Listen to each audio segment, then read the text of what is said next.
Morning, guys. I want to share with you today an idea I got from Stephen Covey in his book, The 7 Habits of Highly Effective People. And it is the idea of living a principle-centered life. To me, this has helped me out so much, and I hope it helps you. This is something that I believe will allow us to deal with the complexities of change that happen outside of us. See, if we have, even in that one word, and you see me talking about my one word, determination, every one word which is revolving around a truth principle will eventually connect and converge with other truth principles. These things last, they've lasted forever. And if we can find our one word, that one thing that is in our life that we know we're drawn to and we can follow, if we're centered around even one correct principle, nothing outside of us, not people, not circumstances, not anything can take away our freedom, peace, and happiness. Have a great day.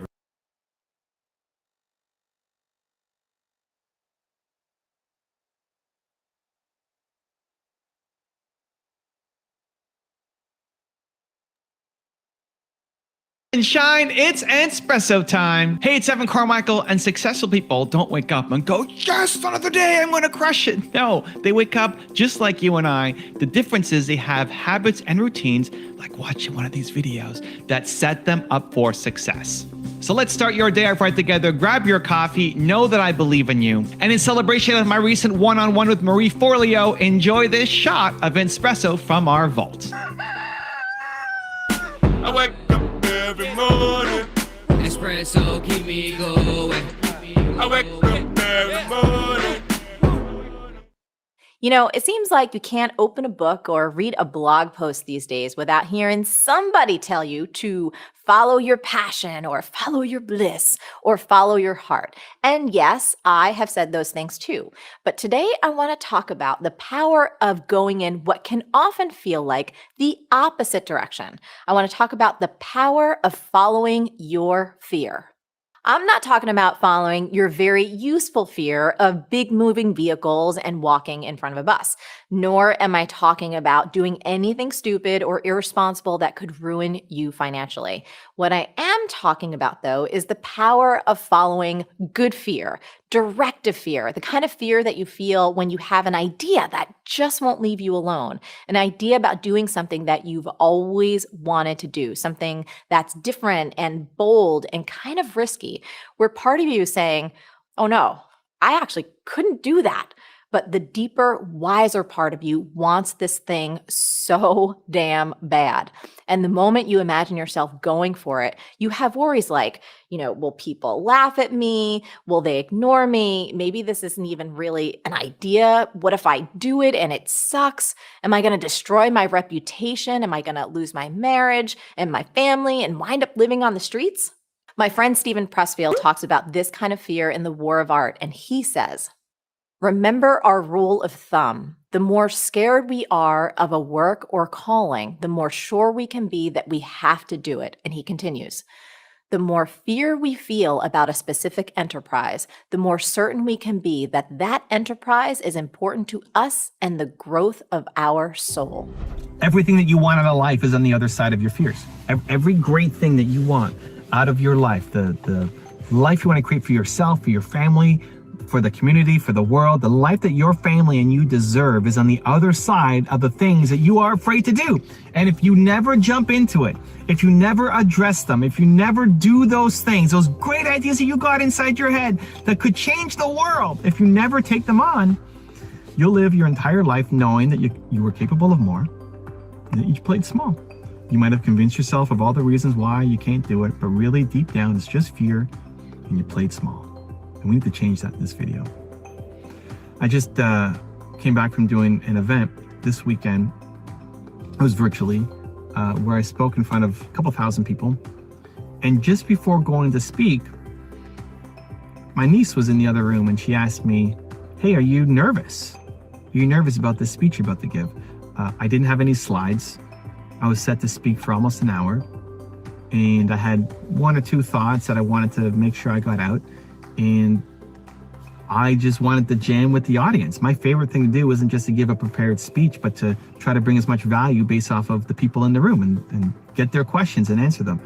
And so she said, aren't you nervous doing that live with no slides? Like, are you nervous? Like, yeah, I'm nervous. And I do scary things. If you look at your calendar for the next month, look at it. Look at what you've got booked in your next calendar. If there's nothing in there that scares you, I believe that you hate your life. That just means that you're doing the same thing over and over and over again, right? You're photocopying your life over and over and over and over and over and over. Every day is the same. If there's nothing in your calendar that scares you, everything is the same.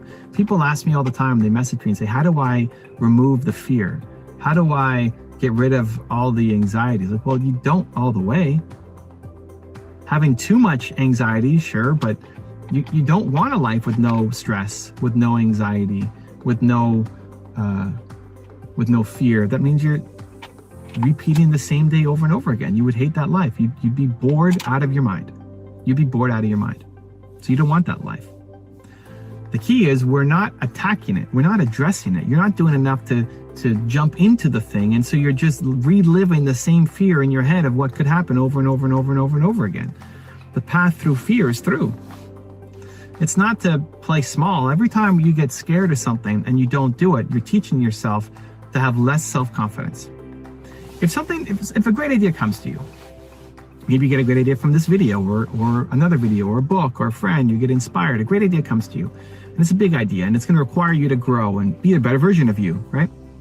And then you don't do it. You play small. You find some excuse, some reason why you can't do it. What you're doing every time that happens, what you're doing is you're teaching yourself that you play small. You're teaching yourself to have less confidence in yourself, less belief in yourself, that you're not capable. You're teaching yourself in these moments every time that you're not capable of doing these things. I'm somebody who can't do this. That's even if you don't say it out loud, that's what you're teaching yourself every time that you play small and you don't do the thing. You need to start to flip it. You need to start to show yourself that you do difficult things, that you take on challenges, that you jump into the fear. Whether it works out or not is not the issue. Whether you get the result or not is not the problem. It's, did you try? Did you put your best effort in? Over the past couple of weeks, I've interviewed Marie Forleo on the channel. We've interviewed Matthew McConaughey on the channel. I've done that big event for a couple thousand people in South Africa. We had Tony Robbins on the channel. And every time leading up to it, I'm scared. Having Marie on, I was scared. Logically, it doesn't make sense. Marie's great. She's a fantastic interview. You don't even have to ask a question and she'll have amazing stories to tell you. She's personable. She's loving. She's kind. She, what's the worst thing that's going to happen on the interview? But logic is not the problem. The problem is the fear, the emotion. I'm worried that she's not going to have fun in the interview. I'm worried that you guys won't like the interview. I'm worried that I won't ask the right questions. I'm worried that I'm going to squander my opportunity. I'm worried that I'm going to kick myself afterwards to say, man, I wish I asked her this question. All of these fears start coming through my mind. When I look on the calendar, right? Look at your calendar a week ahead and see what's on there. I looked at that and like, oh, okay, Marie's coming up. I got to make sure that I do a good job.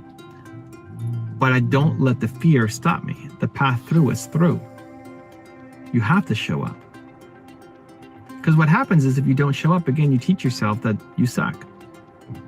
On the Matthew one, I had Matthew McConaughey on the channel, and I was super scared for that one because I don't know that much about him. I don't know that much about Matthew.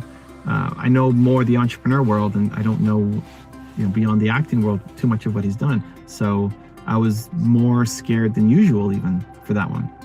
And I'm preparing and I'm researching and I'm watching his other interviews and I'm trying to find my angle and I'm trying to think about what to do. And again, the usual fears of, I hope his internet is good, because on one interview his internet wasn't very good. I hope I ask good questions. I hope he likes what I'm saying. I hope you guys watch and enjoy all the usual thoughts. And then he ended up being 5 minutes late. He was 5 minutes late for the interview, and we were on a timeline for it too. And I thought maybe we had a miscommunication. So, the countdown's coming, right? All day I'm nervous. And then whatever time it was, say it was 11 o'clock. I think it was 11 o'clock his time, so 2 o'clock my time. We're counting down to 2 o'clock. And countdown. Okay. 1 o'clock. Oh, okay, it's an hour.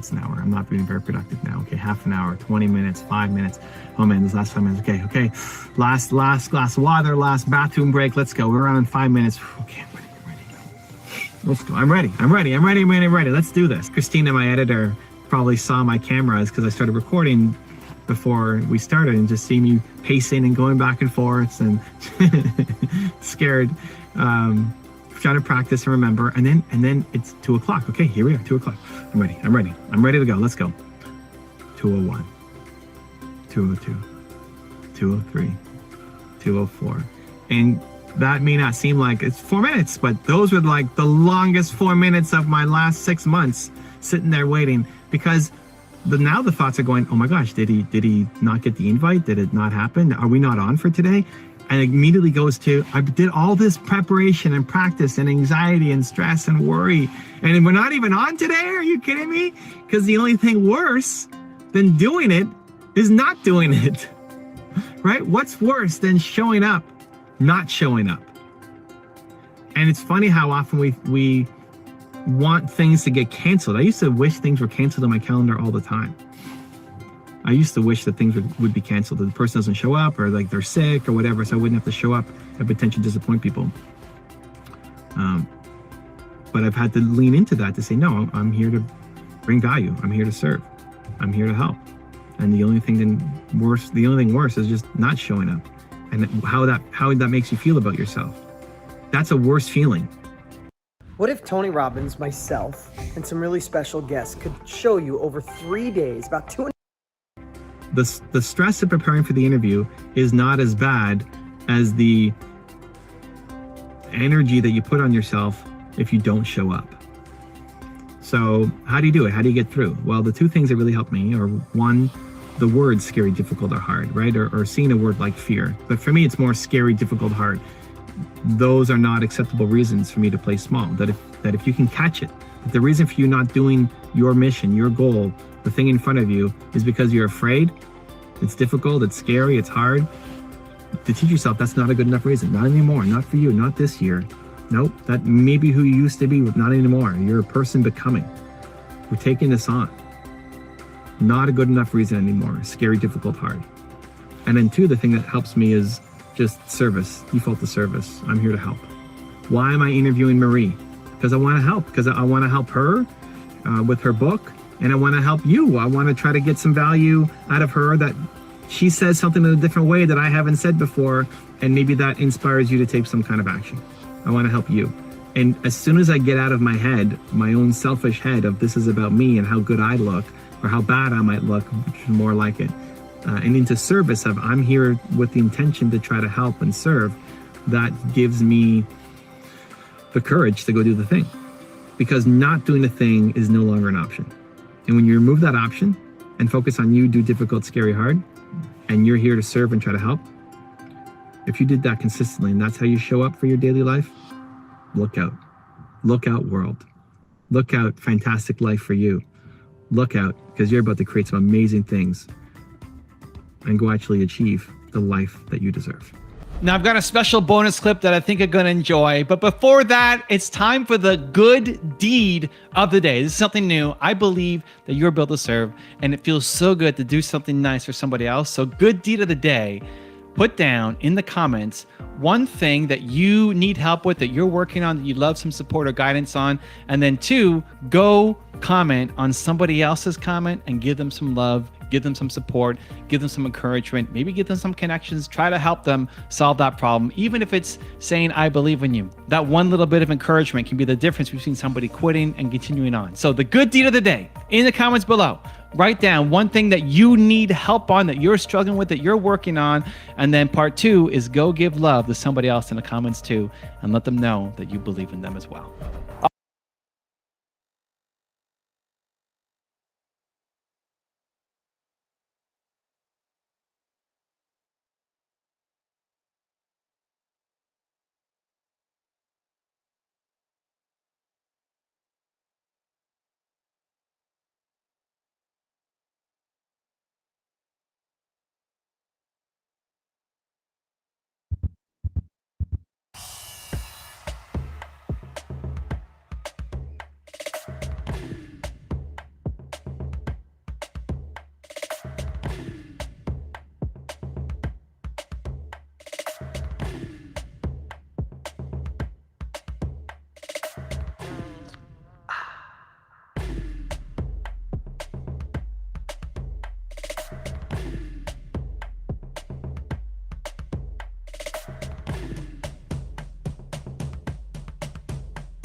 Legs crossed, back straight, eyes closed.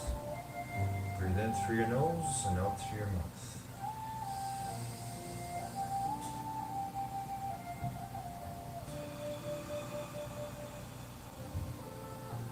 Deep, long breaths in through your nose and out through your mouth. Feel that power of you controlling your breathing.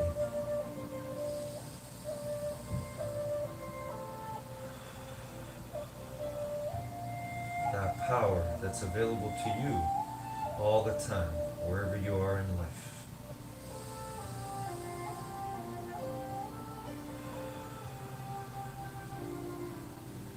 That power to reconnect to your greatest gift right now. Your presence, your being.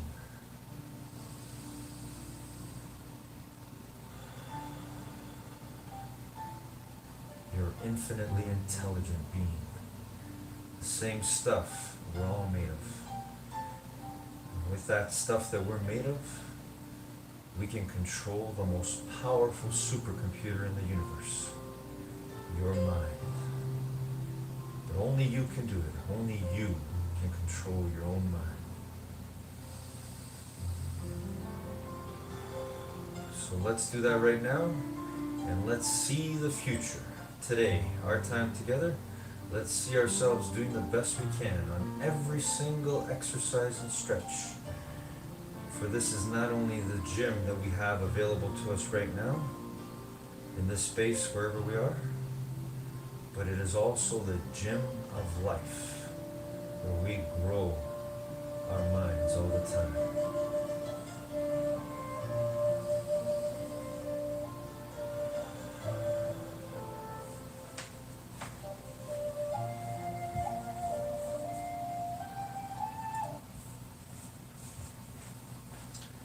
Good morning, determination. How is everyone doing today? Another great day, wherever we are. Today for myself, I'm indoors. Maybe you yourself are indoors as well too. Wherever you are, let's go. Let's make this the best gym period we've ever had. It may not be exactly where we want to be. We may not be in school or at work where we really want to be, but wherever we are right now, let's do this to the best of our ability. Here we go, determination, here we go. When I say go, we're going to start jogging on the spot for 1 minute. Ready, and go.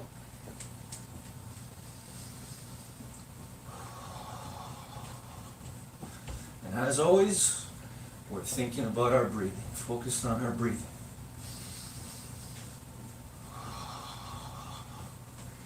Feeling that power of us always being able to control our breath.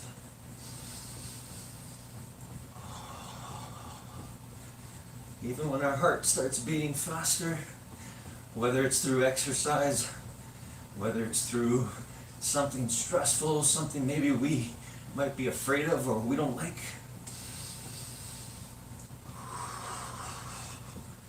we get to control our breathing. The same way we get to control our thoughts. And our thoughts affect our feelings. So if we can control our thoughts, we can control our feelings. Almost there, everyone, almost there. Keep going. Keep going, determination, keep going. And stop. All right. You can walk on the spot, or you can walk side to side as you recover your breathing.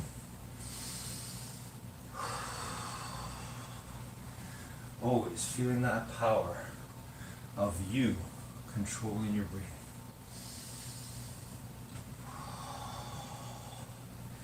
This is the best.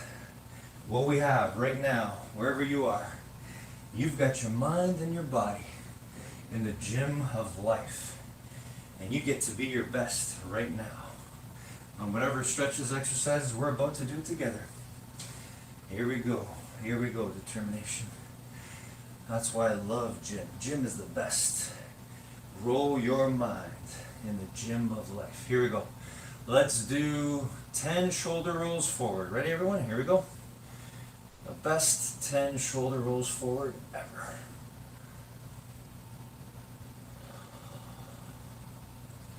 Still controlling our breathing.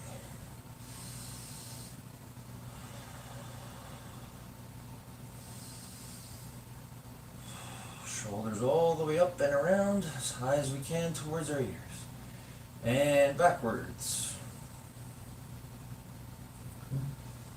Again, feel the power of you controlling your body right now. In these simple movements, simple motions, you get to control your body. The way you control your mind, same way. Alright, and let's do arm circles forward, everyone. Arm circles forward, 10 big ones forward. Feeling the joy of our arms moving through space.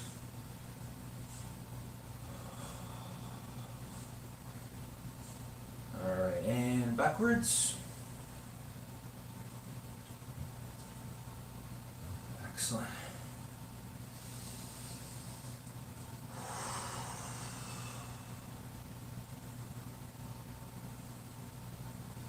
Alright, everyone, let's put our hands on our hips, bend the knees, and side stretch. There we go. 5 on each side.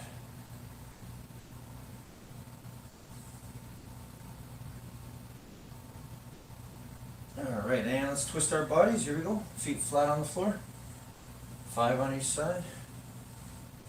Really thinking about what we're doing. Really trying to feel every part of our body as it's moving in space. Alright, good. Okay, let's do 5 push-ups together. Here we go. 5 push-ups. Best 5 push-ups. Again, if you got to keep your knees on the ground, that's okay. Just do your best, always. And 5 sit-ups.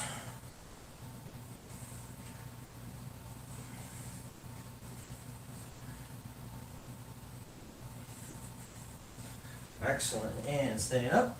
5 squats. Here we go. Body straight ahead, looking straight ahead. All the way down. All the way up. Alright. Let's do 3 lunges on each side. Here we go. Arms out. Still controlling our breathing. Alright, and let's do 10-second plank. Belly's knees off the ground. Again, feeling the joy of you pushing your body a little bit outside its comfort zone. Because you know that's where the growth is.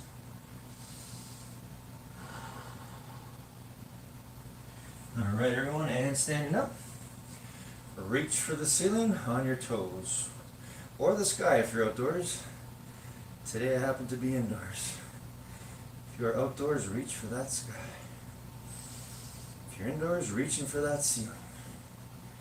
We may not touch it yet, or ever, but we're going to reach, we're going to strive. Just like we do in life, no matter what. Okay, now reach for your toes. Again, it's okay if you don't touch your toes, but keep your knees straight.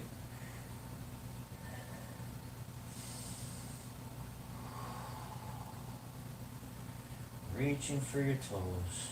Feeling the pull in the back of your leg. Not the pain, just a little bit of a pull. Alright, come on up. And let's balance. Grab one leg, find that balance, bend the other knee. Well done, everyone. Keep going. Keep thinking about what you're doing right now. And And switch. Again, feel the pull on the front of the thigh. Bend the other leg. Find that balance. If you lose it, just try to work hard to get it back and then hold it there. Excellent. All right, now let's hug our knee. Here we go, all the way up. And try to steady that other foot on the ground. Bend the knee if you have to and pull all the way up. Hold it for 10. Always working hard to find that balance. Where we balance our thoughts, our mind, balance our bodies, wherever we are in space. All right, and switch. Just always think of safety too. Make sure you have enough space, clearance around you, in case you do lose your balance. Hold it there. Well done. Okay, good. And let's sit down, everybody. And reaching for our toes, straight knees again. Reaching is what matters. If you don't get to your toes, that's okay as long as you're reaching. Feeling the pull on the back of your legs. Not the pain, just a little bit of a pull. Okay, V shape with your legs. Now reach for the floor as far away from your body as you can. Hold it there for 10 seconds.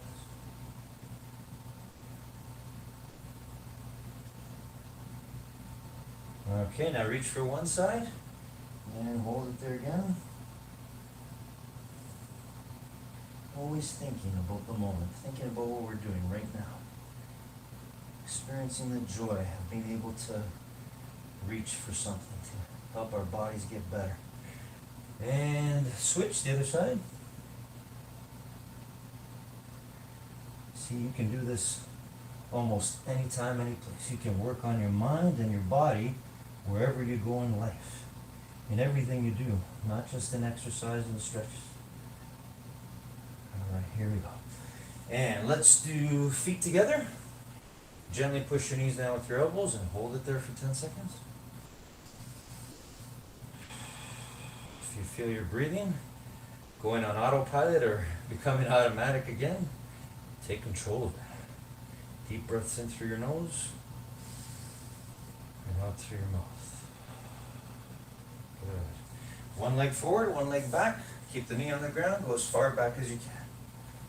Hold it there. 10 seconds.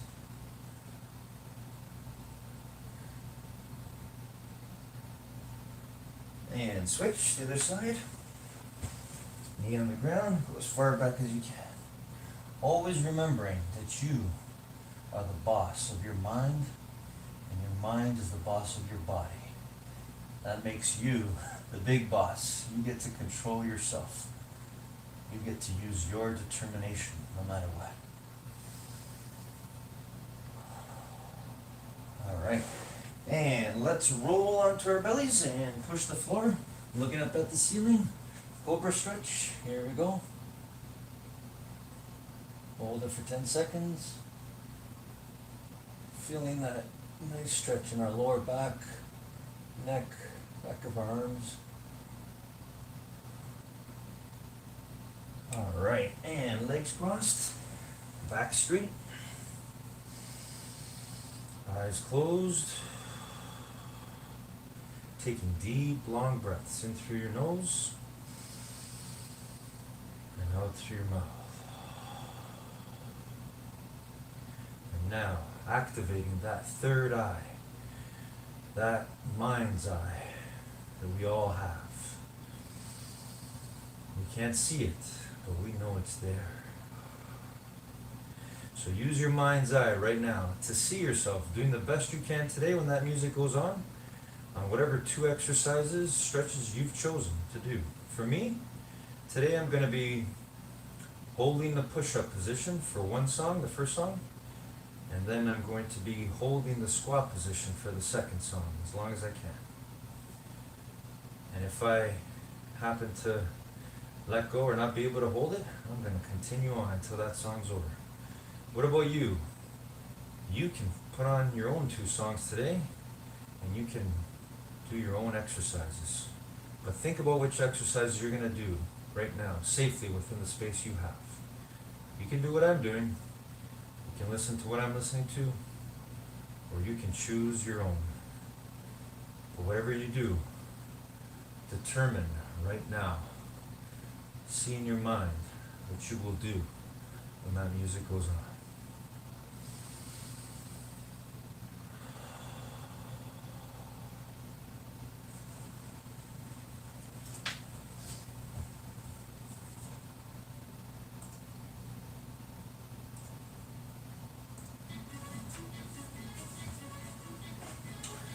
All right, determination, here I go, holding the push-up position. And let's go, whatever you're doing, whatever you've decided, let's see it. Let's see your best. Here we go together. Let's go, determination, let's go.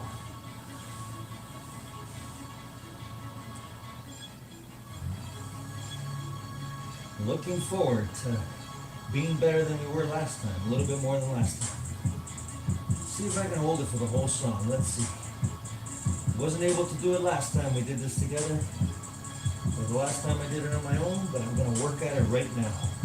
Because I love the process of trying to get better at something.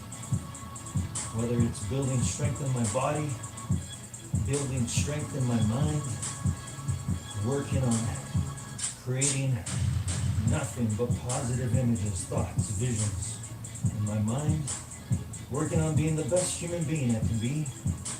What about you? What is it for you? Whatever it is, just enjoy the process of learning, growing together, whatever we're doing. And sometimes we're going to feel that discomfort. Like right now, I can already feel my muscles already uncomfortable. But then I can feel my determination saying, I get to determine whether I'm going to stop or keep going, no matter what. You too, let's go, determination, let's go.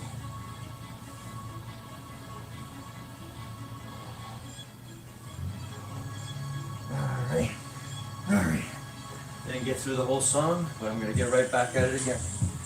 Song's not over, gotta keep going. There we go, shaking it up. Not being mad that we didn't get to where we want to be yet, but feeling happy that we get to go at it again. Here we go.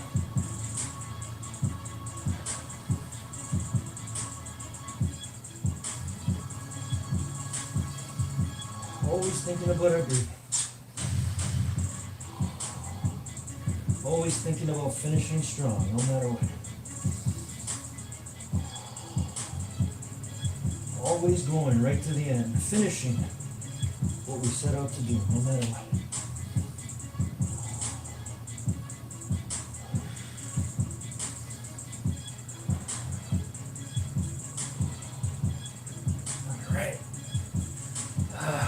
Got more in me. I know I got a little bit more.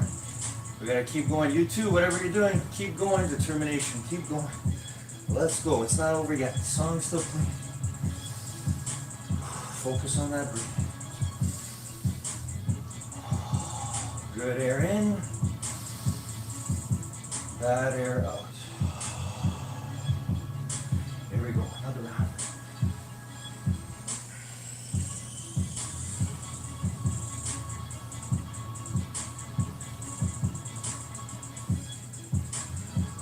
I love it.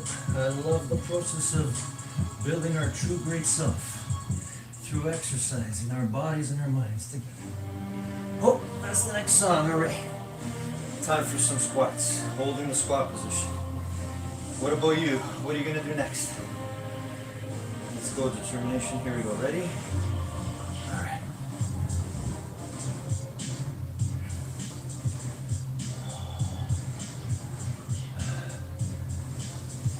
If you're doing what I'm doing, just try to keep your feet flat on the floor, looking straight ahead, going as far down as you can, your bottom towards the ground, and holding it there. As long as you can, until that music's done. Because our music, you know the truth, our music's never done. Our energy, our determination is built to last, to get through anything. Let's go, determination, let's go. If you're sweating, that's good. Feel your body releasing some of that fluid, some of that old fluid, water. Make sure you drink lots of water when we're done.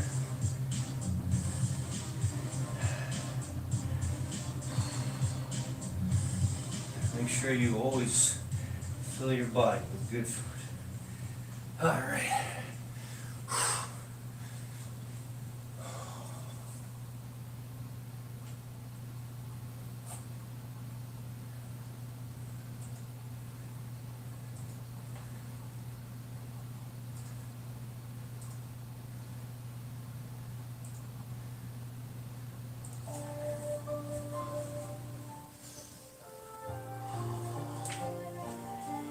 And here we are again.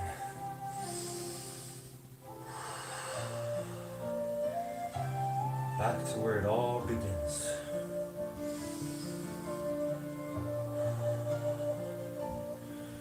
Where it all begins and never ends.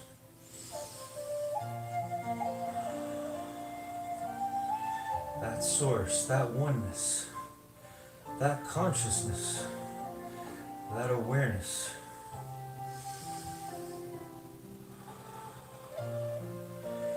That we know is in all of us.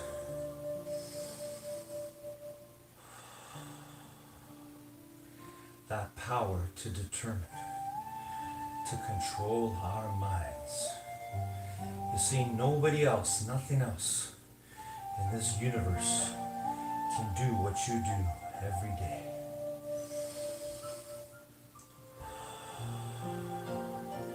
In the gym of life.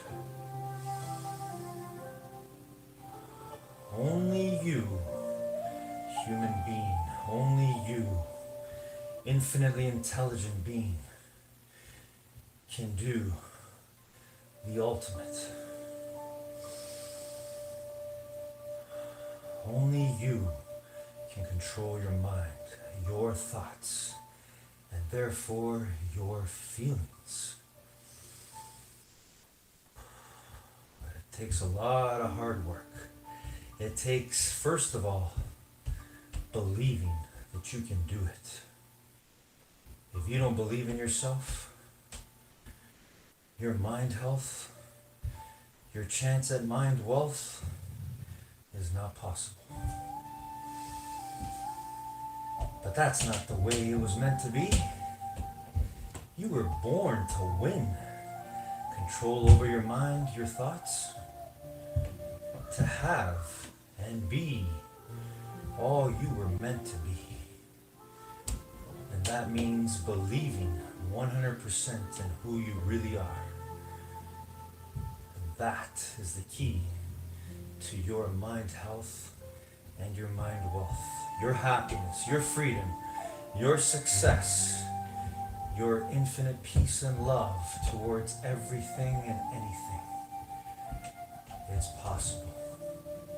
It's all because of you, your determination, united with all of our determination,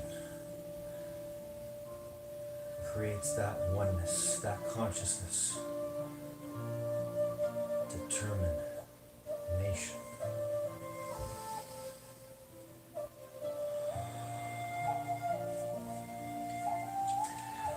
And that's why I love you, determination, wherever you are. I miss you, I miss being in your presence, but here today, we united. We enjoyed this process fully. And the way we do or did this is the same way we can do anything, including being the best for all those around us, wherever we are right now. So keep going, determination. Keep working on controlling your mind. Because that's for all your health, mind health, your happiness, your freedom, all your love that can never be taken away. I love you, everyone. Have a great week. Until the next time.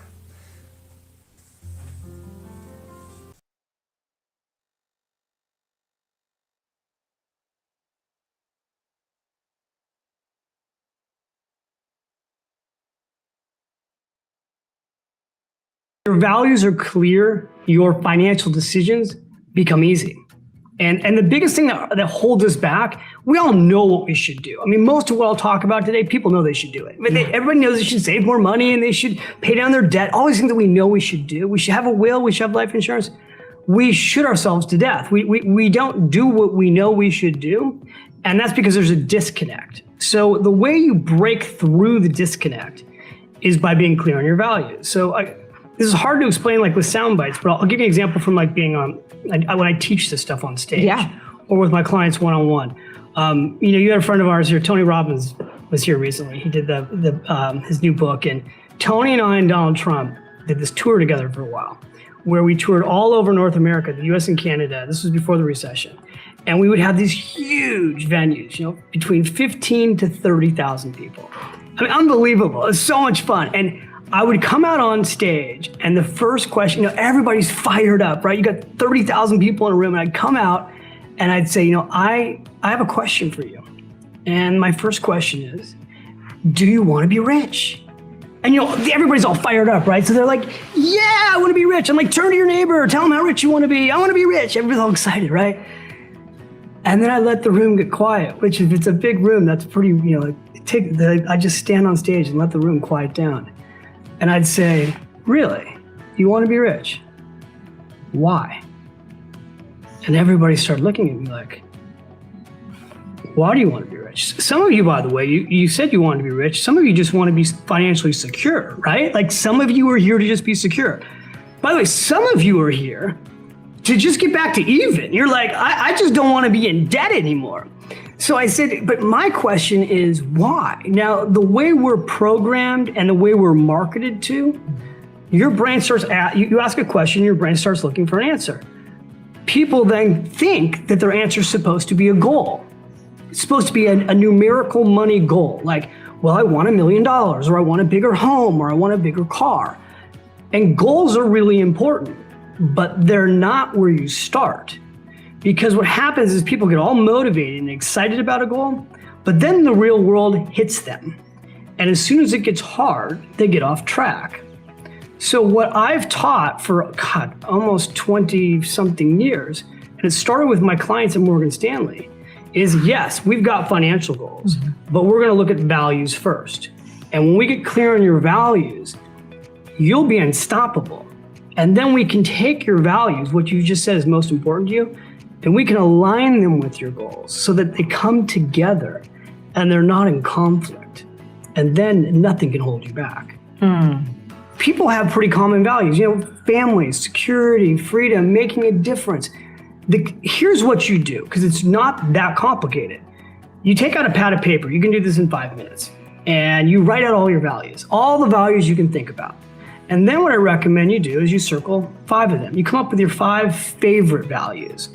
And in the book, in Smart Couples Finish Rich, it's a values circle. In Smart Women Finish Rich, it was a values ladder. And I'll just explain the difference for a second. Sure. Because in Smart Women Finish Rich, I taught people a hierarchy system, which was identifying your highest value. And by the way, for some people, that was tough. So I started realizing it's not just about your highest value. Let's look at your 5 most important values.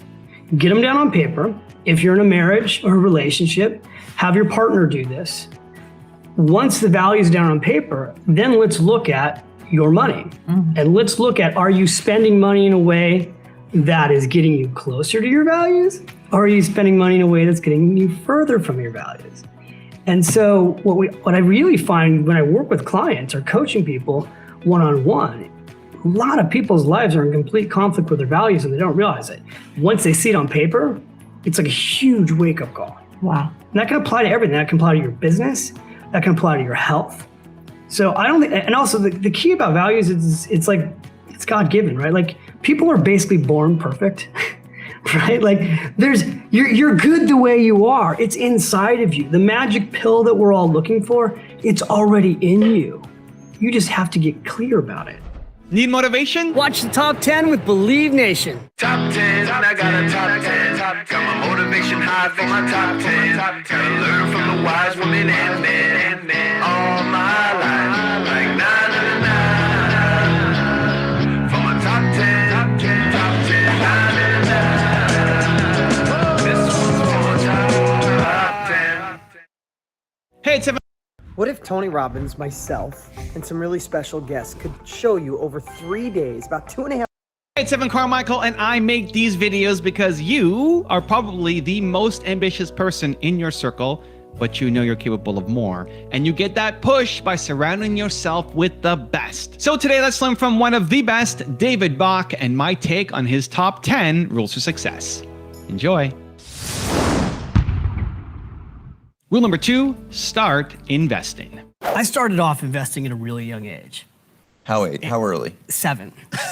and which is just completely bizarre, right? Totally. But here's the thing. I was obsessed with money as a kid. So when I would go and visit my grandmother, all I wanted to do was play Monopoly. It was my favorite game in the whole world. And my parents hated playing with me because I'd always win. So when I would go visit my grandmother in Milwaukee, Wisconsin, she would do whatever I wanted, and I wanted to play Monopoly.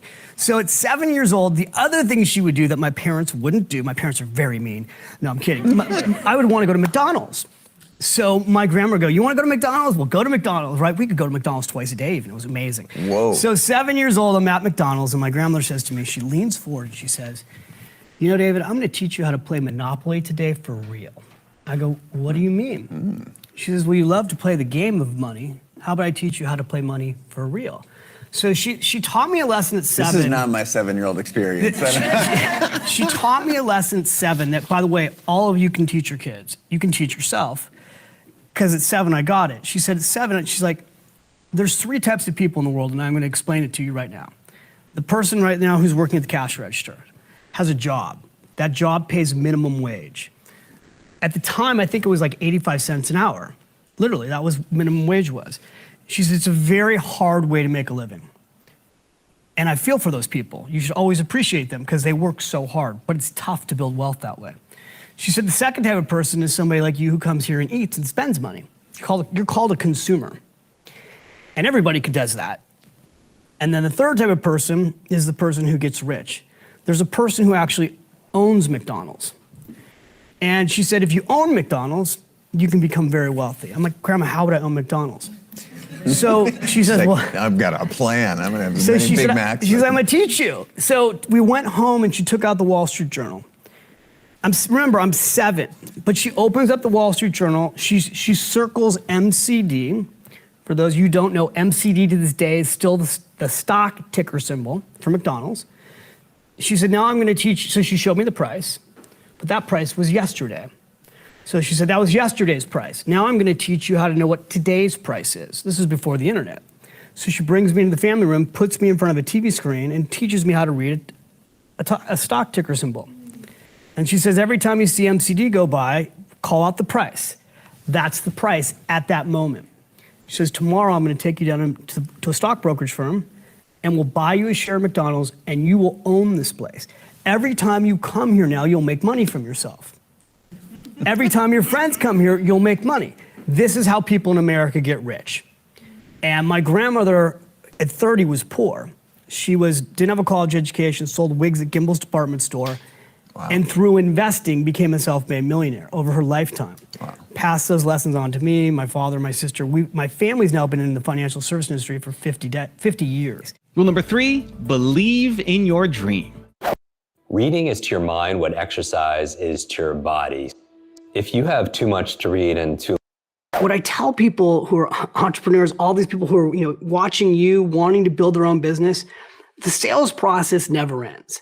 You have to believe in your dream more than anyone else, right? If you don't believe in your dream, nobody else can believe in your dream. Yeah. And the fact that people will say no to you doesn't mean that no is right. It just means it's not right for them. Yes. And so as I took Jack on this pitching process and he watched me, he's like, wow, Dad, that was just amazing seeing, you do share this message so passionately. I'm like, well, that's what I do, Jack. I love this. Rule number 4, take risks. Grandma Bach at 86 had a stroke, and we brought her to a nursing care facility by where we lived.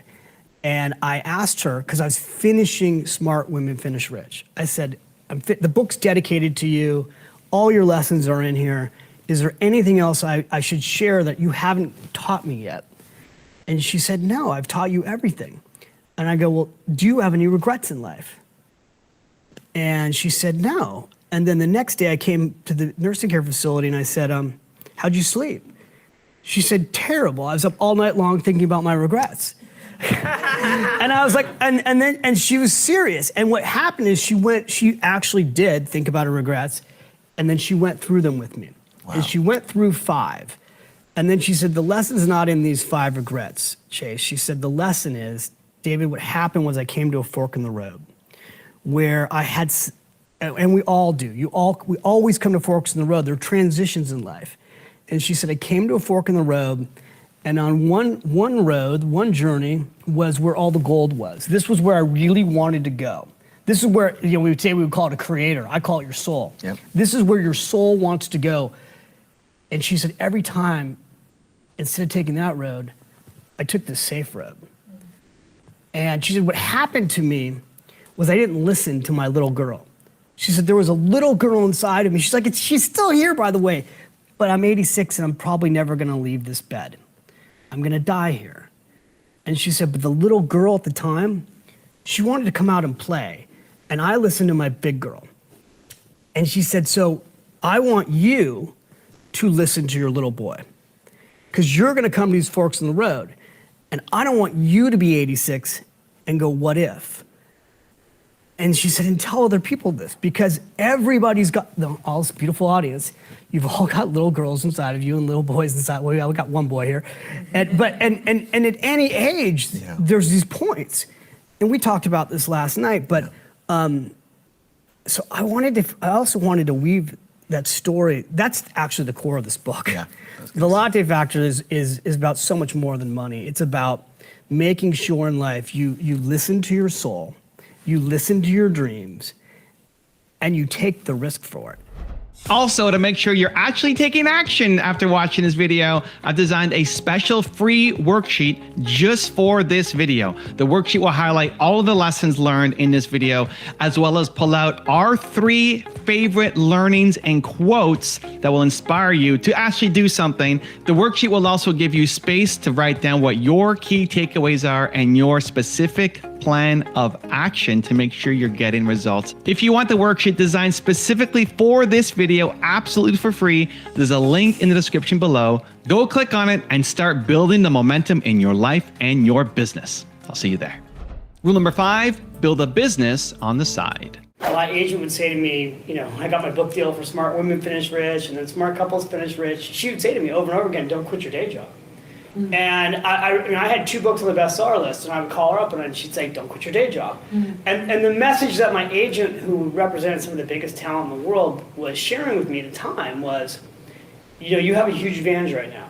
You actually have a going career, mm-hmm. which I did. Mm-hmm. I was making a good income, and she's like, build this other business on the side while you've got an existing business.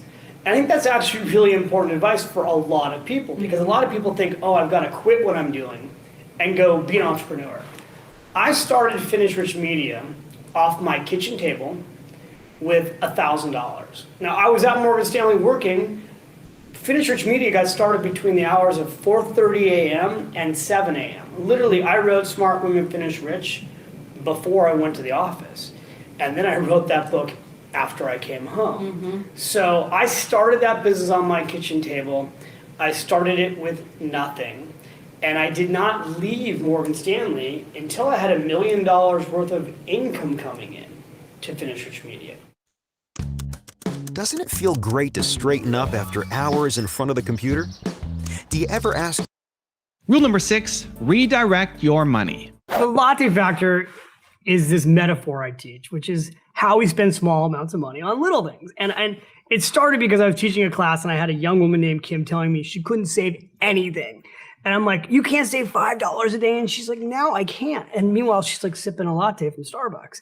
So, this was back when Starbucks was like $2.50. Today we're here in Manhattan, you go into Starbucks and you have a latte and a muffin and you're walking out like $6, $7, $8 poor.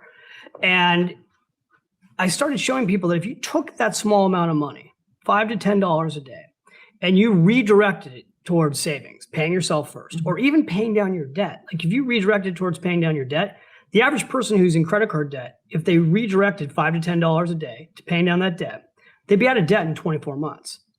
if they took instead the $5 to $10 a day and they put it in their retirement account, a lot of people who watch this in their 20s, you start saving $10 a day and you do that from your 20s until you reach the age of retirement at a decent rate of return, you're going to have hundreds of thousands of dollars.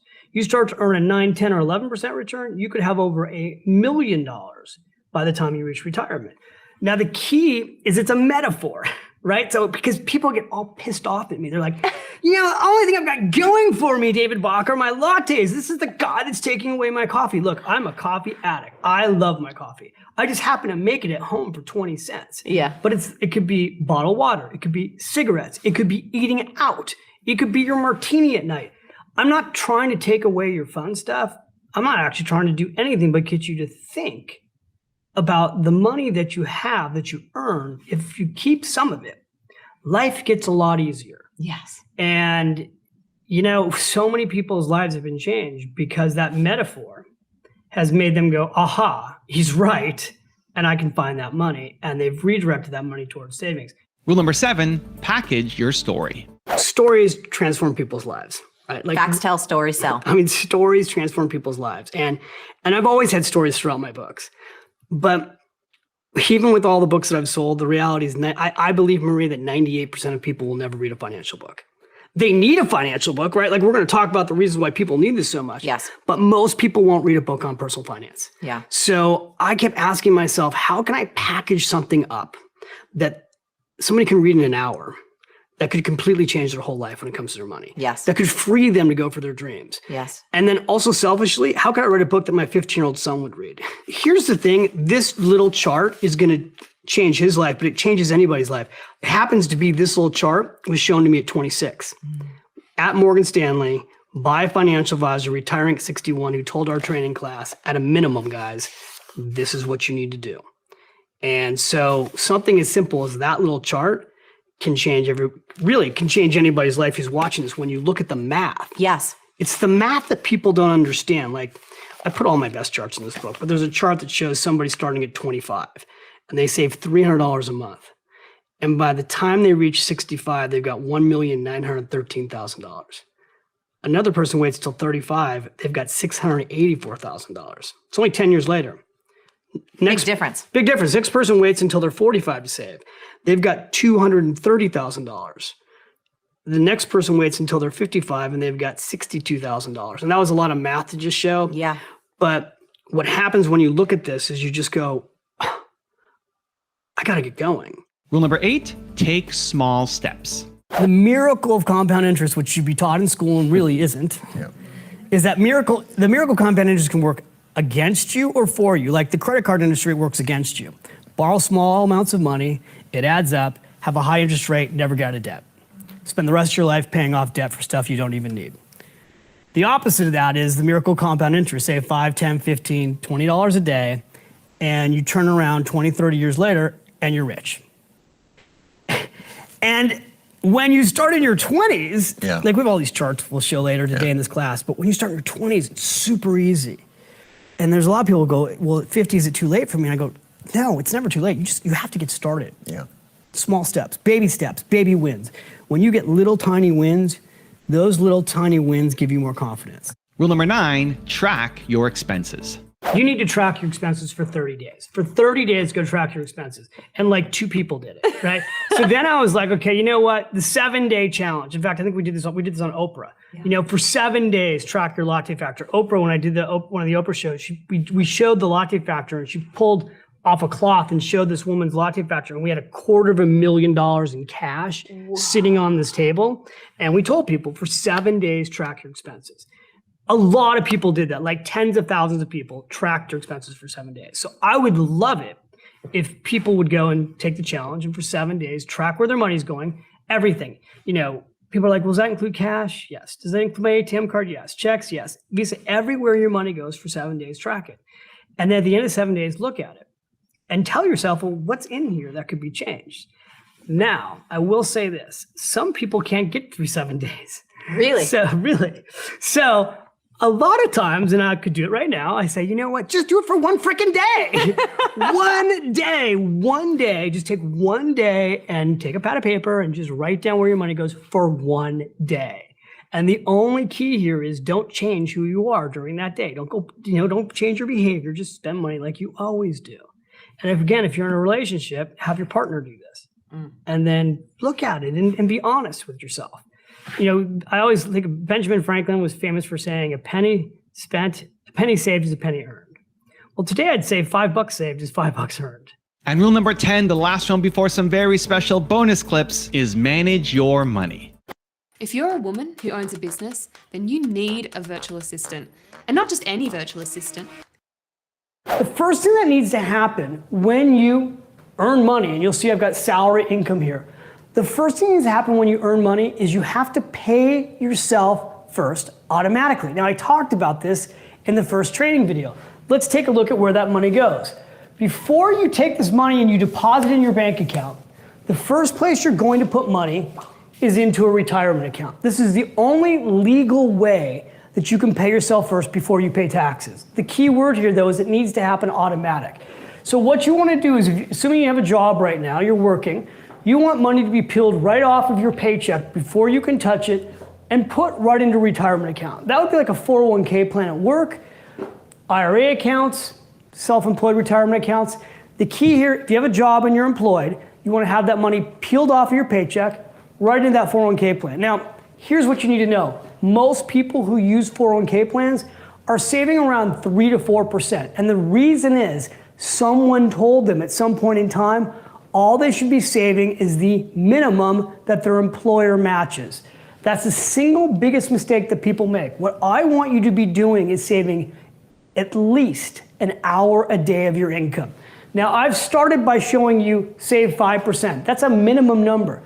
But here's what I want you to do. If you're not saving 10%, 11%, 12% right now, I want you to pick a percentage of your income and then make it a goal to increase it every month. What I've had people do is start with 5%, and the next month they go to 6%, and then they go to 7%, and then they go to 8%, then they go to 9%, then they go to 10%. By the end of the year, they're up to 12%, and they don't even notice it. If you don't have a retirement account at work, then you're gonna need to open up an IRA account. If you're self-employed, you'll want a self-employed retirement account or a 401k plan or a defined benefits plan. Now, in the Automatic Millionaire Blueprint training that I do, I'll break out for you later exactly what these accounts look like. But just know that for right now, the first place you're gonna put money is in your retirement account. All right, we've got that taken care of. Now, the second thing, after you put money in your retirement account, the second thing you're gonna do is you're gonna put money into a checking account. Here's the key, folks. This money should be going into a checking account automatically. Most Americans still today get physical checks. If you're getting a physical check, first of all, it's just a huge waste of time. You literally get handed that check, and then you've got to walk that check down to the bank. It doesn't make any sense. If you're working for a company right now that can do automatic deposit for you, have that money automatically deposited into a checking account. Now, once that money is automatically deposited in a checking account, now we've got 1, 2, 3, 4, 5 more buckets that you need to be automating in your financial life. So here's what you want to do. If you do not have an emergency account right now, and by the way, what's an emergency account? An emergency account is an account that you've got set up separate from your checking account, doesn't have an ATM card. It's an account that you're going to set up for what? Emergencies. You want to consider this your airbag, if you will. Like if you got in a car and you put on your seatbelt, this is the account that's going to protect you in case you lose your job, you can't work, you become disabled, whatever the financial situation may be, you need to have an emergency account set up. Now, let me walk you through what this should look like.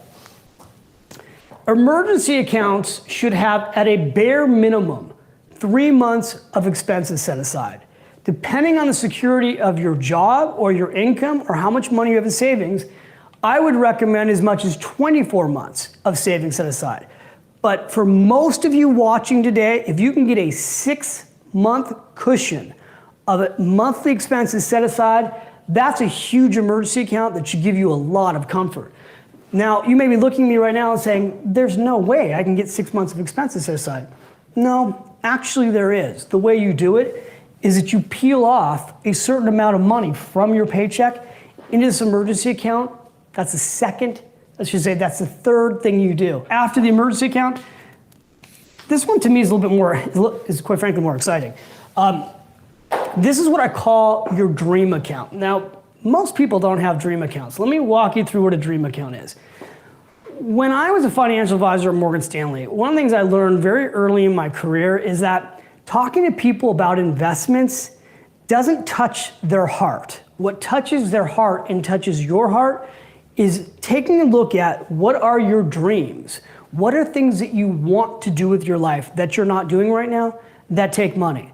And literally writing them out. So I'd have people come up to me and say, you know what? My dream, David, is I want to take my family on a cruise. Great, let's go out and find out how much that cruise is going to cost. You know what I want to do, David, is I want to take my kids to Disneyland. Great, what's that going to cost? I want to put a new kitchen in my home. Okay, what's that going to cost? I want to buy a second house. The dream account is about doing things that's going to happen between now and retirement. This, by the way, this little secret right here, this dream account, is probably what most people, maybe you, get the most excited about. The way you make your dreams come true, you fund it automatically. So how this works, by the way, is once money goes in your checking account, you have money moved automatically from your checking account. In all these cases, it's being moved automatically from your checking account to your emergency account, automatically from your checking account to an investment account for your dreams. Now, where should the dream money go? All depends on the length of time of your dreams. If it's a short-term dream, it's going to go in a money market account or a CD. If it's a longer-term dream, 3 years, it's going to go into a short-term bond fund. If it's longer, 5 years, then you'll start looking at things like stock funds or balance funds. And I'll bust this out for you later in additional training. But the key here, identifying a dream and funding for it automatically, which takes me to number 5. Number 5 is your credit cards. Number 5 is, and most people do not do this, by the way. Well, I'm training you for it. Your credit card bills should be paid automatically. And I want to go through exactly how to do this. So here's what you do. Let's say you've got a credit card right now that's due on the 15th of the month. What I want you to do with your automatic online checking account is I want you to set it up with your bank to have money moved from your checking account. The minimum payments required automatically should be paid to that credit card. So let's say, as an example, your minimum payment would be $100 a month. You want to have that minimum payment automatically paid 2 days before it's due. Now, I want you to pay more than the minimum, but the reason I want your minimum payment paid from your checking account is I don't want you to have late fees. I don't want you to have, first of all, I don't want you to be late. I don't want you to have late fees. This is like $1 million tip here. Your credit score, which I'll talk about later in the training, is simply critical when it comes to your personal financial life.